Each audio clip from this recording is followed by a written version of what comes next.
3 ചിത്രങ്ങളുടെ ഏറ്റവും പുതിയ OTT അപ്ഡേഷനാണ് ഇന്നൊരു വീഡിയോ ഭാഗത്തെ. വീഡിയോയിലേക്ക് മുൻപ് വീഡിയോ ലൈക്ക് ചെയ്യുക, ചാനൽ സബ്സ്ക്രൈബ് ചെയ്യാൻ വേണ്ടി ശ്രമിക്കുക.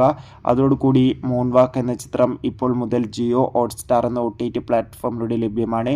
ചിത്രം കണ്ടവരുടെ അഭിപ്രായം കമൻറ്റ് ചെയ്യാൻ വേണ്ടി ശ്രമിക്കുക. ടൊവിനോ തോമസ്, ഭാവന എന്നൊക്കെ പ്രധാന കഥാപാത്രങ്ങളായെത്തിയ ചിത്രമായിരുന്നു നടികർ. ചിത്രത്തിന് അത്യാവശ്യം ഒരു വിജയം സ്വന്തമാക്കാൻ വേണ്ടി സാധിച്ചിട്ടുണ്ടായിരുന്നു. ചിത്രം ഉടൻ തന്നെ സൈനാപ്ലേ എന്ന OTT പ്ലാറ്റ്ഫോമിലൂടെ OTT റിലീസ് ചെയ്യുമെന്ന് കൺഫേം ആക്കിയിട്ടുണ്ട്. ചിത്രത്തിൻ്റെ OTT റിലീസിനായി നമുക്ക് കാത്തിരിക്കാം. ടൊവിനോ തോമസ് നായകനായ ചിത്രമായിരുന്നു നെരിവേട്ട. അത്യാവശ്യം വിജയം തന്നെ ചിത്രത്തിന് സ്വന്തമാക്കാൻ വേണ്ടി സാധിച്ചിട്ടുണ്ടായിരുന്നു. ഫൈനലി ജൂലൈ 11 സോണി ലീവ് എന്ന OTT പ്ലാറ്റ്ഫോമിലൂടെ നെരിവേട്ട എന്ന ചിത്രം OTT റിലീസ് ചെയ്യുമെന്ന് കൺഫേം ആക്കിയിട്ടുണ്ട്. മമ്മൂട്ടി, ഷെയ്ൻ ടോം ചാക്കോ എന്നൊക്കെ പ്രധാന കഥാപാത്രങ്ങളായെത്തിയ ചിത്രമായിരുന്നു ബസൂക്ക. ചിത്രം ഈ വരുന്ന ജൂലൈ മാസം തന്നെ ZEE5 എന്ന OTT പ്ലാറ്റ്ഫോമിലൂടെ OTT റിലീസ് ചെയ്യുമെന്നാണ് റിപ്പോർട്ടുകൾ സൂചിപ്പിക്കുന്നത്.